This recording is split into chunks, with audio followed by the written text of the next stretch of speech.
आज बनैबा ओडिशार viral chicken झोल। तो यहाँ प्रत्येक घरे घरे होता है, किंतु जो मैंने तैयारी करती से निज स्टाइल नहीं कि अलग अलग चिकेन झोल बनाती।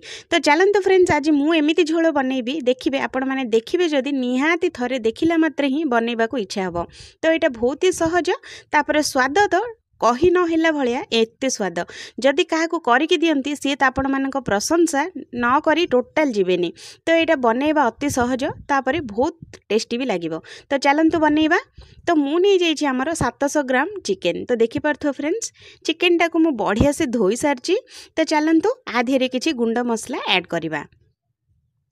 तो मु पकई नौ हाफ टी स्पून रु भी कम आमर हलदी गुंड, अल्प टिके नाकू आमर लुण। तो ये जी आमको चिकेन को दरकार से मु पकई नौ आउ थे मु पकेबी। तो से यहाँ अल्प टिके नाकू आम पकेबा। तो आपण मैंने चाहिए ये सोरिष तेल भी पकई पारती, किंतु पकेले कंचा स्मेल हम। तो से बिल्कुल पकातुनी। तो मु चिकेन टाक गोलई देइछि, आकु मिनिमम 5 ରୁ 6 मिनट छाड़ीदबा रेस्ट पाई। तो चलतु मसला रेडी करवा। मसला मुझे गोटे पियाज, अल्प टिके नाकू रसुण, हाफ टी स्पून पानमयरी, फुल टी स्पून धनिया आ अल्प टिके नाकू अदा। तो चलतु एगुड़ाक बढ़िया से आम पेस्ट करनवा। तो पानमयरी पकेले झोलटा अधिक टिके नाकू बहलिया हो, तापर स्वाद तो न कहला पड़ी एमती स्वाद आसो। तो निहाती पानमयरीटा निहाती पकातु। तो चलतु यहाँ बढ़िया पेस्ट तैयारी करवा। तो देखो फ्रेंड्स, मो पेस्ट तैयारी कर देछि। तो चलतु तरकारी आड़ को पलैबा। तो कढ़ी बसैबा। कढ़ी रे गोटे 2 ରୁ 3 ଚାମଚ खंडे आमर सोरिष तेल ये गरम करवा। सोरिष तेल हल्का हल्का गरम हो सारा पर ता धीरे किछि गोटा मसला आमर पकई नवा। तो तेलटा को अल्प टिके नाकू गरम होगापाई देवा। मु ता धीरे पकई नहीं गोटे सुखिला लंका, गोटे छोटिया खंड आमर डालचीनी, गोटे बिरियानी पत्र, आ गोटे फुल, आ गोटे रु 2टा आमर लवंग। तो युड़ा को टिके नाकू भाजी होगापाई छाड़ीदबा। एगुड़ाक भाजी हो सारा पर ता धीरे टिके नाकू आमर जीरा, हाफ टी स्पून जीरा ये आम पकई नवा। तो मु हाफ टी स्पून जीरा आम ये पकई नवा। जीरा फुटिला पर्यंत या छाड़ीदबा।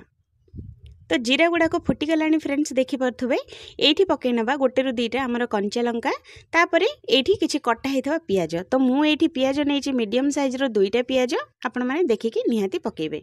तो ता धीरे पकई नवा गोटे कुला आमर भृसुंगा पत्र। भृसुंगा पत्र रे बास्नाटा बहुत बढ़िया आसीबो, देह पई भी बहुत भल। तो मुझे पकई नहीं आपको गोल्डन कलर हैला पर्यंत भाजी नवा। तो देखो फ्रेंड्स, गोल्डन कलर हो सारा, कलर भी पूरा चेंज हो गला, देखिले ना। तो चलतु ये आम किछि मसला ऐड करवा। तो पियाज गुड़ाक बढ़िया से लाल हो गला। तो या धीरे मु पकई नौ जो मु स्पेशल मसलाटा ये आम पकई नवा। पकईकी गोटे 2 ରୁ 3 सेकेंड खंडे या कषि नवा। 2 ରୁ 3 सेकेंड कषि हो सारा पर चलतु ये सुखा मसला ऐड करवा।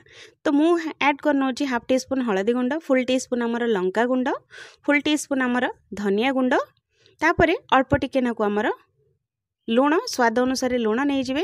तापर अल्प टिके नाकू कस्तूरी मेथी। कस्तूरी मेथी थिले पकेबे, नहले स्किप भी करें। तो मुझे कस्तूरी मेथी अल्प टिके नाकू ऐड कर नौचे। पकईकी आपको बढ़िया से आम गोले नवा। ये अल्प टिके नाकू पानी पकई नवा। मसलाटा पूरा शीघ्र कषि हो, बास्नाटा भी बहुत बढ़िया आसो।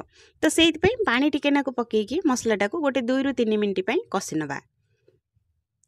तो 2 ରୁ 3 मिनट कषि हो गला। तो देखिपे फ्रेंड्स, तेल आ मसला पूरा अलग अलग हो गला, देखिले ना। माने मसलाटा पूरा परफेक्ट पूरा कषि हो गला। तो एमती ही कषि ने, तेल जो पर्यंत न छाड़ी से पर्यंत मसलाटा को बढ़िया से कषि ने। तो मसलाटा कषि हो सारा पर ता धीरे मु पकई नहीं गोटे बड़ चामच आमर फ्रेश दही। फ्रेश दही निहाती पकेबे, खट्टा दही टोटाल पकेबेनी। तो मुझे पकई नहीं फ्रेश दही पकईकी आउ थे गोटे 2 ରୁ 3 मिनट आउ थे कषियापाई छाड़ीदबा। तो बढ़िया से गोले नवा। तो देखो फ्रेंड्स, दहीटा मोर पूरा परफेक्ट पूरा कषि हो गला, देखिले ना। तो एमती तेल छाड़ला पर्यंत कषि ने। तो यहाँ 2 ରୁ 3 मिनट भितर कषि हो, ता धीरे पकई नवा गोटे मीडियम साइज रो टमाटो। मुझे छोटिया टमाटो यूज करुँची, तो आपण मैंने भी छोट पकातु। दही पकईचे ना, तो से तो ये गोटे रु 2टा आमर ग्रीन मटर छड़े पकई नवा। या आउ थे गोटे 2 मिनट सीझापी छाड़ीदबा। तो चलतु फ्रेंड्स, 2 मिनट हो गला, केमिति होइछि कौन देखिबा। तो देखंतु मसलाटा पूरा रेडी हो गला, देखिले ना। तेल पूरा छाड़ी गला, तापर परफेक्ट पूरा कषि भी हो गला। मसलाटा कषिबा बहुत सहज। तो देखंतु मसलाटा पूरा कषि हो गला, पूरा बढ़िया, एबे बढ़िया स्मेल भी आसीबो। तो एबे मु जो आगुरु जो गोलेकी रखी जो आमर चिकेन से हलदी लुण जो आम जो गोल रखी तो से चिकेनटा ये आम पकई नवा पकईकी आउ थे आपको बढ़िया से आम गोल नवा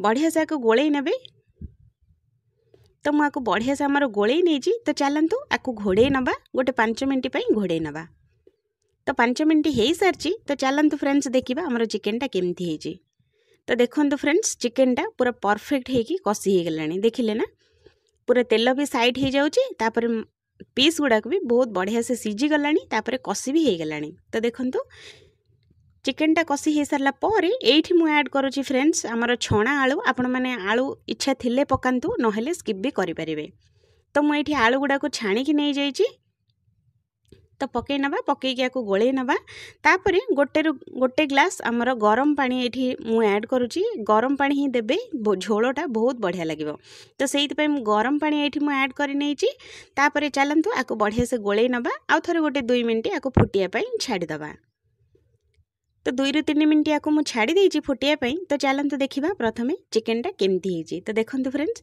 चिकेनटा पूरा बढ़िया से आमर सीझीगला देखिले ना चिकेन आलू आलू गुड़ाक तो छणा है बेलू ही सीझी जाइए तो एबे आउ बेसी सीझेबा दरकार नहीं तो आलू गुड़ाक सब सीझीगला तो चलतु ता धीरे पकई नवा अल्प टिके नाकु आमर चिकेन मसला मुझे चिकेन मसला हाफ टी स्पून पकईची ताऊपर पकई नवा किछि कटा हितबा धनिया पत्र टिके अधिक नाकु पकेबे बहुत बढ़िया लगिबो तो धनिया पत्र पकई सारा पर आपको आउ थे बढ़िया से आम गोल नवा गोलैकी 1 ରୁ 2 सेकेंड सीझापी छाड़ा जेहेतु कि आमर कंचा मसलाटा पड़ी ना चिकेन मसलाटा तो से 1 ରୁ 2 मिनट आपको सीझापी छाड़ीदबा तो देखो फ्रेंड्स आमर ओडिशार भाइराल चिकेन झोल आलू चिकेन झोल केमिति लागुची कौन निहाती बनातु जदि भल लगे तो निहाती थरे ट्राए करंतु आशा करछि ए वीडियोटा बहुत भल लागिबो बोली कोठी ना कोठी जदि भल लागि थाए तो मो चैनल टी को सब्सक्राइब करिनेबे पाखरे थिबा बेल आइकन टी को क्लिक करिनेबे मो चिकेन झोल केमिति लागुची कौन निहाती कमेंट करबा जमा भी भूलिबेनी तो मो रोहुची आउ थरे देखा गोटे फ्रेश वीडियो रे जय जगन्नाथ।